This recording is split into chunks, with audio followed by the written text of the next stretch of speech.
Selamat bertemu buat seluruh siswa-siswi Ibu kelas matematika. Selamat bertemu buat seluruh siswa-siswi Ibu kelas matematika. Kali ini kita bertemu pada bab 4 yaitu persamaan linear dan pertidaksamaan linear satu variabel bagian yang pertama. Kita masuk kepada kalimat terbuka. Kalimat terbuka adalah kalimat yang memuat variabel dan belum diketahui nilai kebenarannya.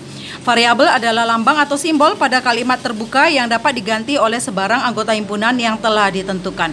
Konstanta adalah nilai tetap yang terdapat pada kalimat terbuka. Kalau kamu perhatikan di sini istilah variabel dan konstanta sudah kita pelajari, sudah kita bahas pada materi yang sebelumnya yaitu bentuk aljabar. Jadi persamaan linear satu variabel dan pertidaksamaan linear satu variabel ini merupakan lanjutan daripada materi yang sebelumnya ya nak ya. Kita ambil contoh kalimat terbuka. Kita ambil contohnya yang contoh pertama, Indonesia terletak di benua A. Jadi bisa dikatakan di sini inilah dia, A ini adalah variabel A. Jadi variabel A ini kita belum bisa tentukan ini benar atau tidak kalimat ini, tergantung variabel A-nya kamu masukkan dengan kata apa gitu. Jika variabel A ini kau gantikan dengan kata Afrika, maka kalimatnya berubah menjadi Indonesia terletak di benua Afrika. Kita tahu Indonesia itu bukan terletak di benua Afrika, maka kalimat tersebut bernilai salah. Jika variabel A-nya kita ganti dengan Asia, maka kalimat tersebut bernilai benar. Jadi kalimat terbuka itu terbuka ya nak ya. Perhatikan, kalimat terbuka itu adalah kalimat yang memuat variabel dan belum diketahui nilai kebenarannya ya.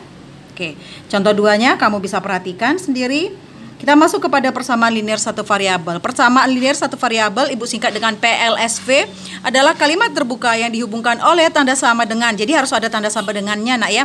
Dan hanya memuat satu variabel berpangkat 1 ya.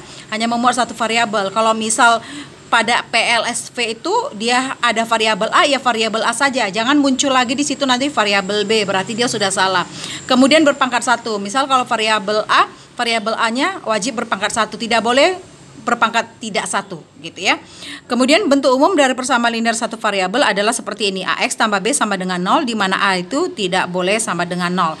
Karena A-nya kalau sudah 0 berarti dia bukan lagi disebut sebagai PLSP. Perhatikan persamaan berikut ini. Contoh yang pertama, 2X dikurang 3 sama dengan 5. Variabel pada persamaan 2X kurang 3 sama dengan 5 itu adalah variabel X. Dan variabel X-nya itu pangkat 1. Oke. Jadi dia ini layak dikatakan menjadi persamaan linear satu variabel.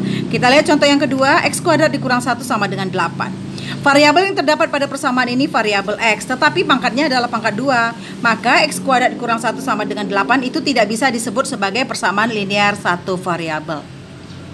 Suatu persamaan dapat dinyatakan ke dalam persamaan yang ekuivalen dengan cara menambah atau mengurangi kedua ruas dengan bilangan yang sama, mengalihkan atau membagi kedua ruas dengan bilangan yang sama. Ini maksudnya adalah untuk menyelesaikan persamaan linear satu variabel nak ya. Langkah-langkah ini yang diambil. Kita ambil contoh yang pertama, tentukan himpunan penyelesaian dari persamaan 12 tambah B sama dengan 16. Oke, 12 tambah B sama dengan 16. Oke, ya. Kita ambil di sini, kita mau menentukan berapa nilai B ya. Jadi kalau dibaca ini 12 tambah berapa itu menghasilkan sama dengan 16. Ibu yakin kalian sudah tahu nilai B-nya. Tetapi kita harus menyelesaikannya dengan tahapan PLSV. Ya. Tahapannya bagaimana? Kedua ruas dikurang 12. Kenapa kedua ruas dikurang 12? 12 ini mau kita lenyapkan, dalam arti sebenarnya 12 ini mau dipindahkan menuju temannya yang sejenis. Ini kan konstanta variabel. Jadi dipindahkan ke sini dengan cara dilenyapkan. Di sini kan 12 dia itu positif ya nak ya. Jadi supaya dia itu lenyap, kedua ruas dikurang 12. Karena kedua ruas dikurang 12 artinya kedua ruas dikurang 12 berarti ruas kiri dan ruas kanan dikurang 12. Yang mana itu ruas kiri? Ruas kiri adalah ruas sebelah kiri tanda sama dengan. Ruas kanan adalah ruas yang berada di sebelah kanan tanda sama dengan. Kedua ruas dikurang 12. Oke, seperti inilah dia. Ya. Oke, ini hasilnya. 12 dikurang 12 itu 0. Tambah B, 16 dikurang 12 itu sama dengan 4. 0 tambah B itu sama dengan B, hasilnya 4. Selanjutnya kamu tutup, maka himpunan penyelesaian persamaan 12 tambah B sama dengan 16 itu adalah 4. Kita perhatikan contoh yang kedua. Tentukan himpunan penyelesaian dari persamaan 4x kurang 3 sama dengan 3x tambah 5 jika x variabel pada himpunan bilangan bulat. Nah, kita perhatikan di sini persamaannya. Oke ya, ini persamaan linear satu variabel ya, sudah ada tanda sama dengan dan variabelnya variabel x dan variabel x-nya itu pangkat 1, itu syaratnya. Nah, ya sudah memenuhi syarat. Nah, jadi kalau seperti ini bagaimana? Ini konstanta, positif 5 konstanta. 3x tidak nampak, berarti di sini tanda positif. Negatif ini milik si 3, ini konstanta. Ini ada variabel, ini ada variabel x, ini 4x, ini positif. Nah, ini harus kamu dekatkan penulisannya. Ya, dengan cara dilenyapkan. Ya, ingat ya, Nak ya. Kalau pertama yang kamu lenyapkan nanti yang ada pakai variabel, berarti yang kamu lenyapkan yang berikutnya adalah yang konstanta saja. Kita perhatikan. Ya. Kedua ruas ditambah 3, berarti yang mau dilenyapkan adalah negatif 3.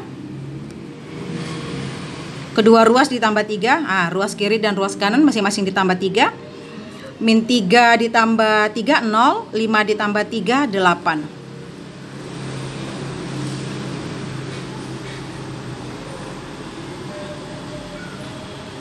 X tambah 0 itu 4x. Oke, kemudian ini masih belum selesai, masih disederhanakan aja. Ingat ya, yang pertama tadi kamu lenyapkan itu adalah konstanta. Berarti berikutnya yang kamu lenyapkan adalah yang mengandung variabel. Berarti ini si 3x. 3x di sini positif, berarti kedua ruas di kurang 3x. Ruas kiri dikurang 3x, ruas kanan dikurang 3x, 4x kurang 3x, 1x. 3x kurang 3x, 0. 0 tambah 8, 8. Oke, hasilnya adalah 8. Kamu tutup.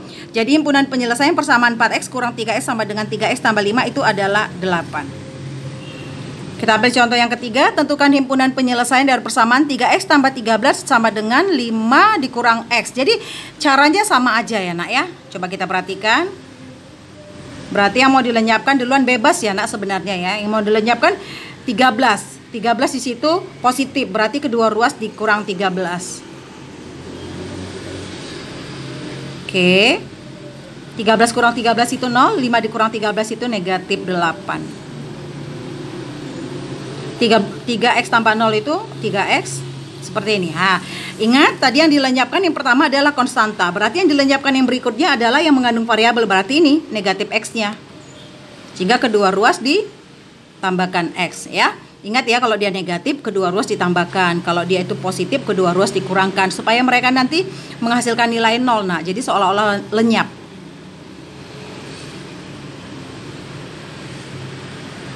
Oke. Min x tambah x itu 0. Oke. Setelah seperti ini belum selesai. Karena apa? Karena variabel x-nya koefisiennya masih 4. Supaya variabel x-nya itu bisa dapat penyelesaiannya, kedua ruas harus dibagikan 4 sesuai dengan koefisien si variabel x. Seperti ini. Oke. Sehingga menghasilkan.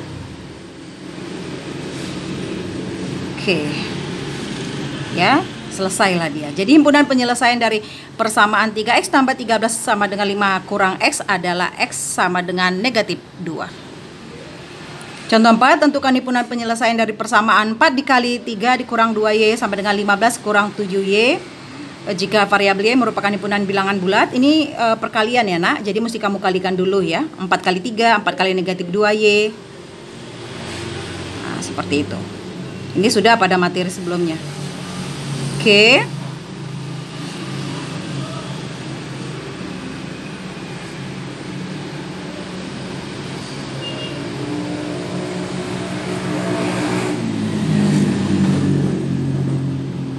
Oke, masih belum selesai.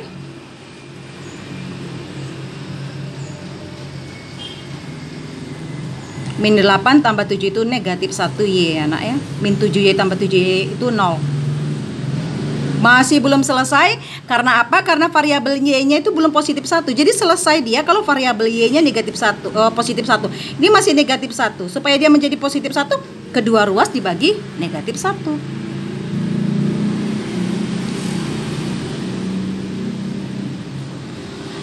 Nah, karena sudah variabel y-nya koefisiennya sudah 1 sama dengan negatif 3, selesailah dia. Jadi pada prinsipnya kapan itu tahap persamaan linear satu variabel selesai penyelesaiannya? Jika variabelnya itu koefisiennya adalah positif 1.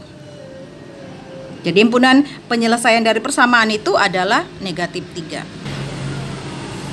Ada latihan ya anak ya, tetap semangat dan sehat selalu. Dari tayangan video yang kamu perhatikan tadi, semoga kamu paham nak ya. Jika kamu belum paham, kamu bisa ulang lagi tayangan videonya sampai kamu mengerti, tidak perlu buru-buru. Jika kamu sudah paham seluruh materi yang terdapat dalam tayangan tersebut, kamu pindahkan ke dalam buku catatanmu. Jika ada latihannya, kamu bisa selesaikan di dalam buku catatanmu atau buku latihanmu sesuai dengan instruksi dari gurumu. Jika masih ada juga yang belum paham, kamu bisa tanyakan langsung kepada gurumu. Tetap semangat dalam belajar matematika, sehat selalu.